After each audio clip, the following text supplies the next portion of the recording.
Hi folks, how's it going? Welcome to this week's video. Today we're going to be doing a tutorial on this track, Electric Landlady. But before we tackle Electric Landlady, there's three features across the rest of the park that we should get comfortable with first. There'll be the building blocks and the foundations to tackling a track like that. Over here on Route Down Raceway we've got a feature called the log raft. Now what you're going to get out of this is a good chance to practice your pop off of a lip, and the put down area is, the sweet spot's about 20 feet off the top of the lift. You're going to get practice for kind of that feeling of spending a little bit of time in the air. And the big thing on this one is because it's got a case pad, the consequences for coming up short or getting it a little bit wrong are super low.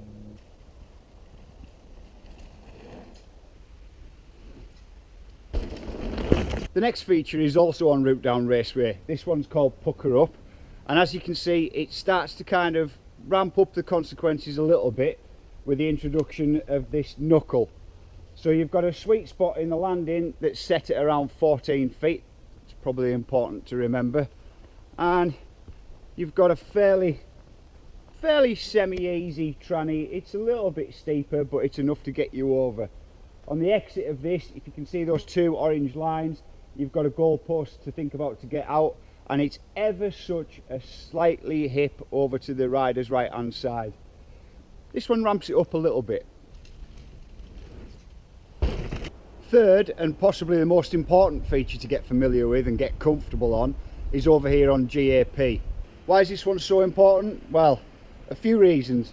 For a start, you've got a definitive gap to jump there with a slight wall before the landing, so the consequences for getting it wrong start to ramp up a little bit, just like over on Electric Landlady. It's a similar distance too, so from lip over to lip it's 12 feet. The middle feature on Electric Landlady is 13, so pretty similar on that. But most importantly, and the bit that a lot of people don't realise, is the control that's needed for this one. Now if you panic and you're not comfortable, and you to be honest you're a little bit scared and you just whiskey throttle it, you're going to take off from this kicker point here and just way too much speed and dive straight forwards and head for that red and white tape tree there. Massive consequences. You panicked, you got scared, you got it wrong, it's all gone horribly wrong. That's exactly the same as over on Electric Landlady, so that's what makes this feature most important.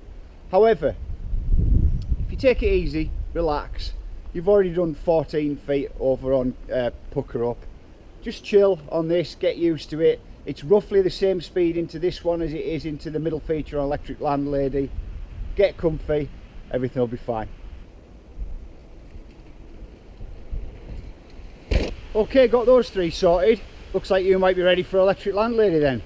Before setting out on this track though, there's a couple of things that you really need to know and understand about it. It's a track made up of 3 hits. The 2 first hits are controlled and chilled, and they don't require going out like a bull in a china shop. The last hit you can let fly and let go.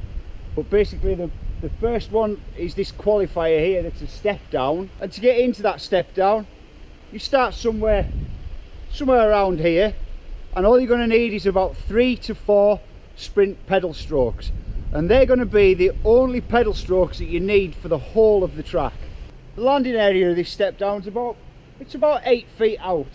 We get out to the edge, as you can see by the kind of light yellow of the wood showing through on the log there, some people are casing it. If you case this one, it's probably a good idea to stop and go back and practice step downs rather than carry on with the rest of the track. If you're casing this, it's probably not a great idea to continue with the rest of the track. However, looking at it from this angle is a bit more confidence inspiring. It's not the world's biggest step down, as I say, it's about 8 feet out. The sweet spot that you put down at is roughly about 6 foot down. It's not a huge drop, you're not coming into it with masses of speed, kind of just let it happen underneath you. Next up we've got this thing, which is probably the feature that I get asked questions most about on the whole of the park. To do a bit of a stats rundown, it's 13 feet taking off from that lip, getting you down onto this lip here. As you move into the purple zone, that signifies around 25 feet. This is not a big jump, but if you bottle it and you can't control your fear and you end up whiskey throttling over this, you're going to end up over the chute in the landing and down in here somewhere, which is not so bad if you're on a downhill bike, but definitely not much fun on a 160 enduro bike. Remember, everything that I build here at GNAR is built for a very specific reason. This one is to get you used to being just chilled. More importantly, from over here, where you can't see the landing, that's to get you used to kind of controlling that panic and just wanting to blast at it and just chill. Know that the landing's there, get yourself over comfortably.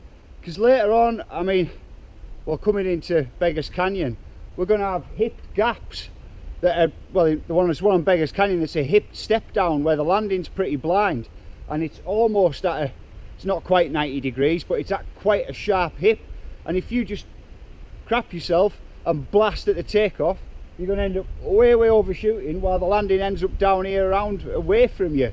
It's just going to be a mess. It's about bike control and just calming those nerves and taking it easy.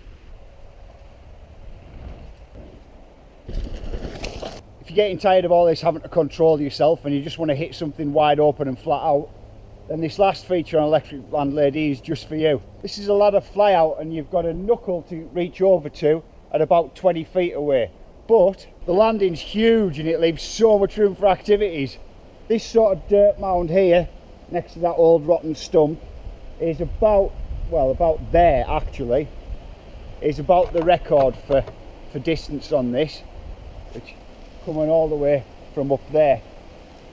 That record goes to Jim Panone and it measures out at a roughly 52 feet. We got the tape onto it and it's, but I think, Jim, do you remember? It's like 48, somewhere between 48 and 52. Anyway, just stand on it.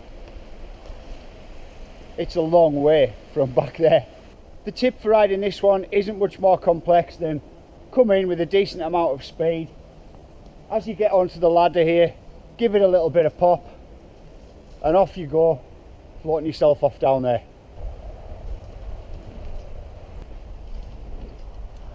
I think one of the biggest misconceptions that people have about the Electric Landlady track is that there's some sort of imaginary high bar to entry to it. It's not like that at all. It's not actually that much of a difficult track. When you take into account that the three features that I showed you earlier in this video, if you can get confident on those will all walk you straight into Electric Landlady. More important than that, for those three features earlier, if they seem a little bit big to get into straight away, there's plenty of other incrementally progressive size features to bring you up to those across the rest of the park. Ultimately, I'm a father of two in his mid-40s who's riding around on a 10-year-old bike. I can do it, so can you. Anyway, hopefully that's answered a few questions about the track Electric Landlady, and onwards and upwards to Beggars Canyon. See you in a bit, folks.